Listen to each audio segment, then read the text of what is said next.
Hey there, readers. So I'm coming to you from outside again because, come on, it's gorgeous. And so today, my box that I'm going to check off of my May challenge is read a book where the main character is a female. Yeah. So I hope you're doing great with your challenge. But also joining me as a guest tonight is none other than, can you see her?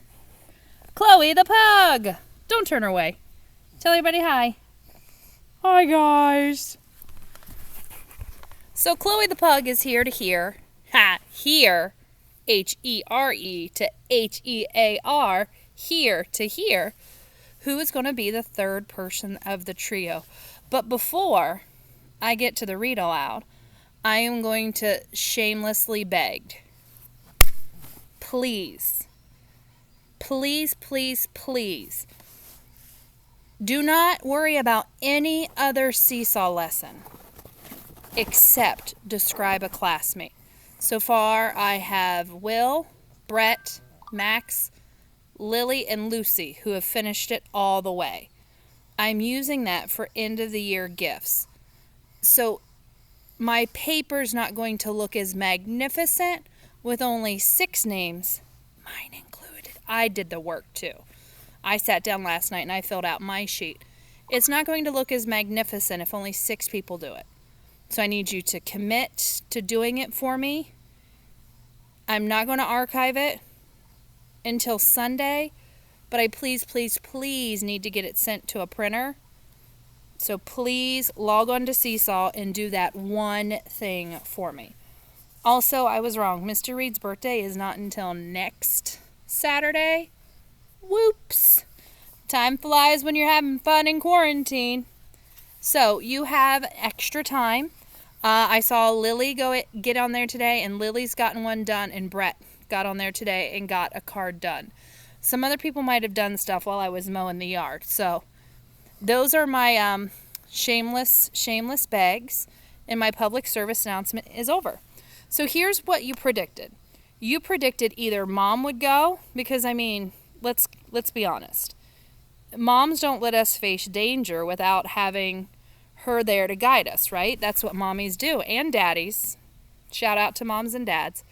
But then some other people predicted maybe Veronica would go, and maybe Meg and Veronica would kind of mend their friendship for the purpose of saving Earth. So, who do we think is correct? Chapter 8. Drum roll, please. Come on, Will. Give a little more finesse to it. Come on, Cedar. Get a little more brrr to it. Calvin O'Keefe. Oh, we didn't see that one coming, did we? Popular, charming, eager to please, and personable, Calvin has a calm exterior that exists in defiance of his upbringing, not because of it. A compassionate force in his own right, Calvin helps Meg and Charles Wallace in their search for their father, not only out of admiration for them both, but also he has long dreamed of having a dad just like Dr. Murray, instead of being raised under darkness's shadow. So what's that kind of tell us about Calvin's own father? Yeah, I'll find out. You guys can let me know what you think. A rumble of the garage door opening vibrated through the walls to where Calvin sat in the dining room.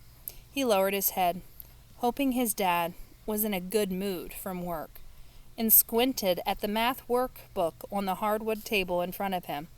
He was saving his favorite subject, English, for last as a reward.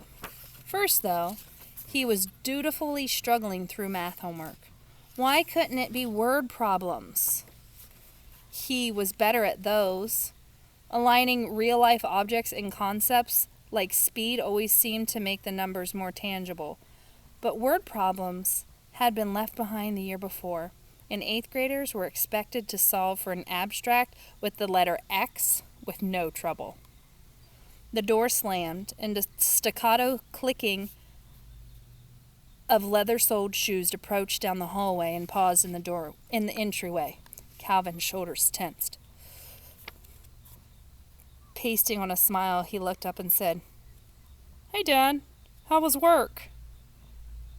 His father's green eyes narrowed, the skin around them wrinkling in suspicion. His face was clean-shaven, and while his salt and pepper hair was styled in a casual wave, Calvin knew a cup of grease kept it stiffly in place. "Productive as it should be."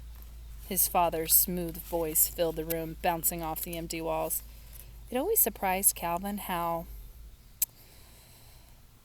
no, that's not the word. How melodic. See, even sometimes teachers have to pause, break it down in their brains, and put it back together. How melodic his father's voice could be. If it matched his persona, it would have been gravely mellow or piercing, like sharp knives. "Not done with your schoolwork yet? What have you been doing all day?"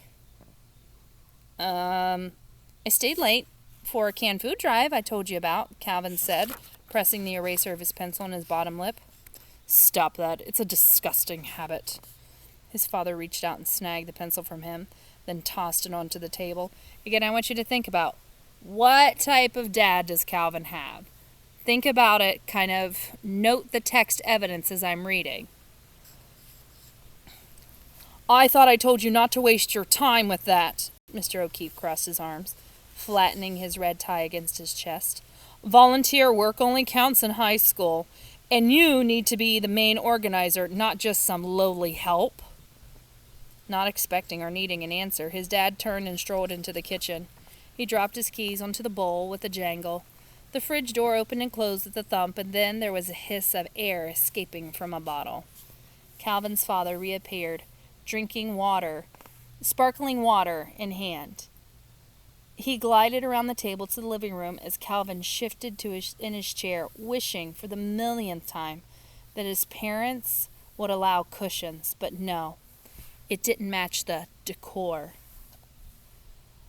"I put in a call to Brent Lumberg today.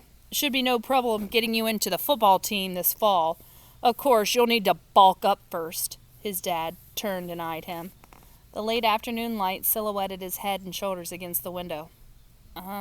Thanks, Dad," Calvin said, falling into his role. His dad snorted and took a big gulp of his drink. "You're going to have to be more aggressive, too, or the players, and I'm including your own teammates here, will chew you up." Calvin nodded. He knew his speech well. He was too nice, too soft. He needed to be driven, keep his eyes on the prize. Good players don't need to be liked, they need to be respected. As his dad got the part about not embarrassing him in front of the coaches or other dads, Calvin's eyes caught on the algebra equation before him. The X stared back at him, tauntingly. "Are you listening to me, Calvin?" His dad's voice was level, but an ominous undertone ran through the syllables. Calvin snapped his gaze up at his dad, whose expression was smug.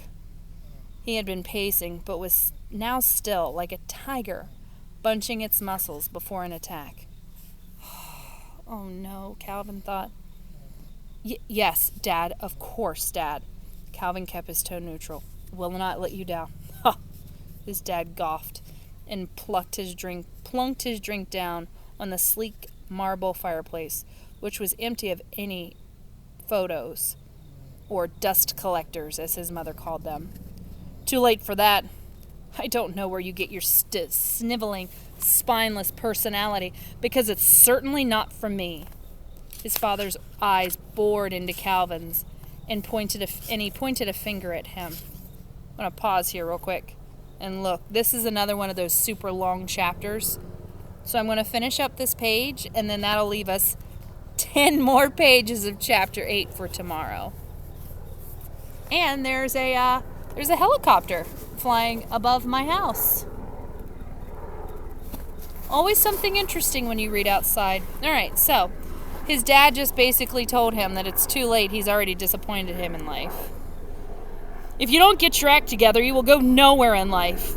Everyone else will step on you to get on their way to the top, and you'll wind up squished at the bottom. Is that what you want? To end up living in an alley with rats for company, picking through trash for food?" Betrayal and disappointment sliced through Calvin. Why couldn't his dad ever picture him in a good way? Was he really such a mess? If he didn't get perfect grades, get into the best college, get the right job, would his parents truly abandon him? Not trusting his voice, Calvin shook his head in answer. Well, then stop worrying about what everyone else thinks and listen to me. Oh wait, I gotta get my mean dad voice back on. Well, then stop worrying about what everyone else thinks and listen to me. You spend too much energy trying to make people like you. Life isn't a popularity contest. It's a game of skill, and the more ruthless you are, the farther you'll go. Alright, so we're going to pause there for today and leave the rest of chapter 8 for tomorrow. Well, I guess on Monday. So I want you to think back to what you just heard about Calvin's dad. And on Seesaw, you can tell me more about, does he feel like he's a warm, positive dad? Does he feel like he's, I don't know, you let me know. What adjectives would you use to describe Calvin's dad? All right, readers, have a great day. It's going to be beautiful. Beautiful day. In fact, I'm going to be setting tents up, and we're going to do some yard camping this weekend. So I hope you get outside and you have some fun. I will see you at the morning meeting. I hope to see you do the seesaw work with Describe a Classmate. And yeah, later, Gators.